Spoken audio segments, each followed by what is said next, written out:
Ici Marie Bouillet, députée d'Iberville à l'Assemblée nationale.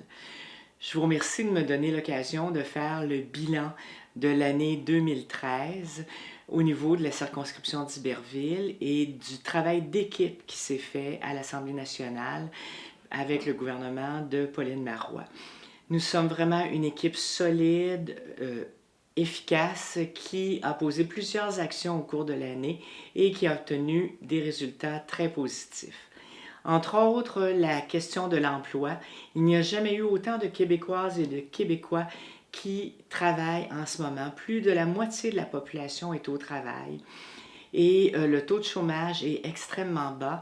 Il est à 7,2 en ce moment, qui est presque un record historique. Le record historique est à 6,9 de la population qui était à l'assurance-emploi. Parlant d'assurance-emploi, justement, nous avons défendu les revendications du Québec avec vigueur pour que le fédéral repense à la façon dont il envisage l'assurance-emploi concernant les travailleurs saisonniers ou qui sont sur des cycles de travail, et ça vise entre autres des gens de la circonscription d'Iberville. Notre nouvelle politique économique fait en sorte qu'il y a 50 000 emplois de plus comparativement à la même période en 2012, ce qui est une très très bonne nouvelle puisque la plupart de ces emplois-là, au-dessus de 41 000, sont des emplois à temps plein. Dans un contexte où nous sommes en ralentissement économique, c'est extrêmement positif qu'il y ait autant de personnes qui soient en situation d'emploi en ce moment. En matière d'électrification des transports aussi, nous avons l'avantage au niveau de la circonscription d'Iberville d'avoir le premier corridor qui va servir à des bornes de recharge électrique pour les voitures le long de la route 133.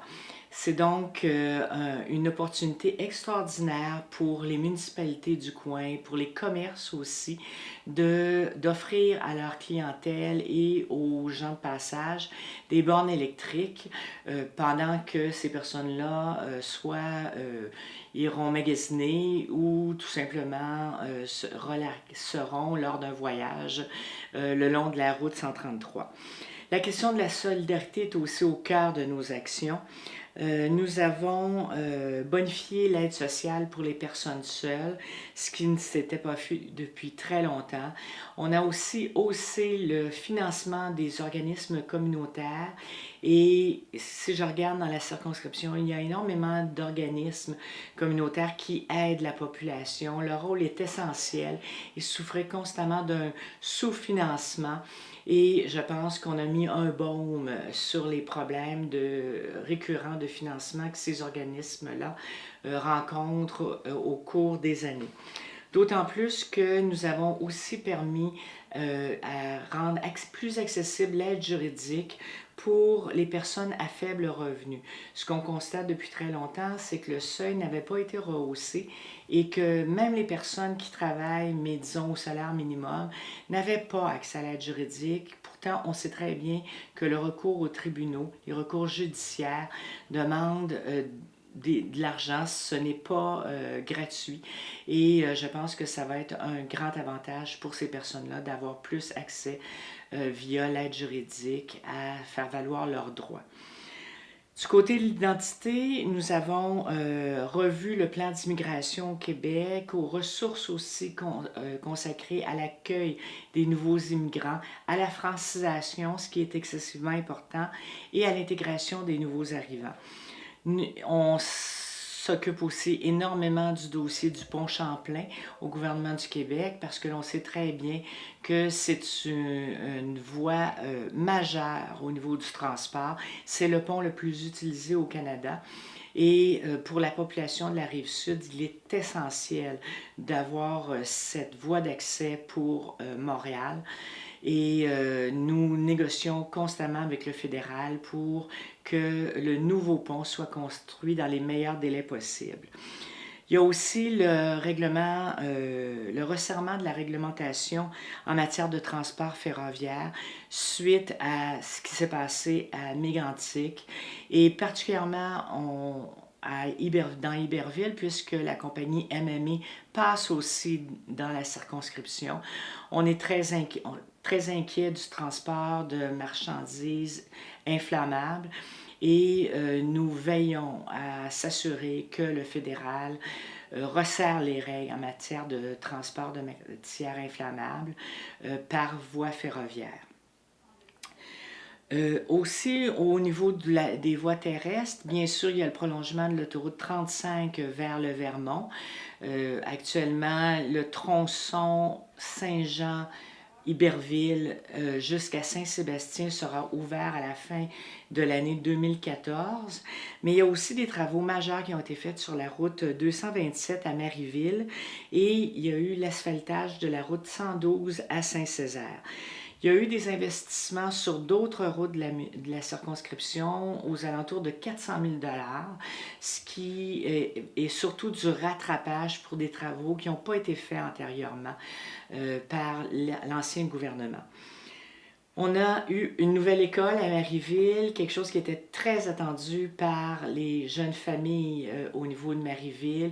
Une nouvelle école primaire, c'est toujours un grand événement. L'école de Manoir est maintenant ouverte et accueille des enfants du préscolaire et du primaire.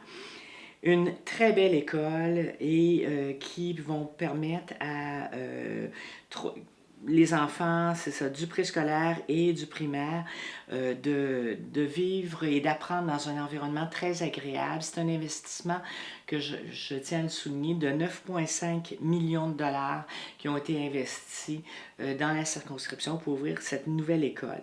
Il y a aussi le centre sportif et récréatif à Saint-Césaire qui va être rénové pour un montant de 600 000 $. Sert pour la rénovation de la piscine municipale semi-olympique, le gymnase intérieur et plusieurs salles. Je me bats toujours pour obtenir plus de médecins dans la circonscription. Et je tente, et en mettant beaucoup d'énergie, à attirer une unité de médecine familiale au niveau du secteur Saint-Athanas, Iberville, du côté de la circonscription. Il y a aussi il y a eu 400 nouvelles places en service de garde à 7 $ qui ont été ouvertes au cours de l'année. Ce n'est pas suffisant pour combler tous les besoins, mais c'est déjà un bon pas en avant, surtout si on se rappelle que nous n'avions eu aucune nouvelle place attribuée sous l'ancien gouvernement. Et finalement, il y a toute la question de la qualité de l'environnement qui est un dossier qui me préoccupe et auquel je tiens énormément. Donc, nous avons fait beaucoup de travail pour obtenir un moratoire sur les gaz de schiste, puisque toute la circonscription, ou à peu près toute, à part une petite bande le long du lac Champlain, est sous permis d'exploitation par des compagnies pétrolières et gazières. Et là, enfin, le moratoire sur les gaz de schiste va être étudié en commission parlementaire, bien que les oppositions avaient tenté d'empêcher que nous puissions légiférer sur un moratoire. Il y a aussi la fin du nucléaire au Québec. En fermant Gentilly 2 et en la démantelant l'installation, on se trouve à sortir le Québec du nucléaire, ce qui est une très bonne chose puisqu'on a plein d'autres sources d'énergie beaucoup plus vertes, beaucoup plus propres que l'on peut utiliser au Québec. Et pour terminer, bien, je vous rappelle que j'ai fait le défi tête rasée le 1er juin dernier pour le camp, pour les enfants qui sont atteints du cancer et pour soutenir leur famille. J'étais très contente de participer à cet événement-là. Donc, j'ai sacrifié ma coiffure. J'ai ramassé presque 17 000 $ pour les enfants et leurs familles de la Montérégie. Et ça a été un geste important pour moi de solidarité, de soutien, de compassion aussi. Et sur ces dernières paroles, je vous souhaite de très joyeuses fêtes et une très bonne année 2014. Merci.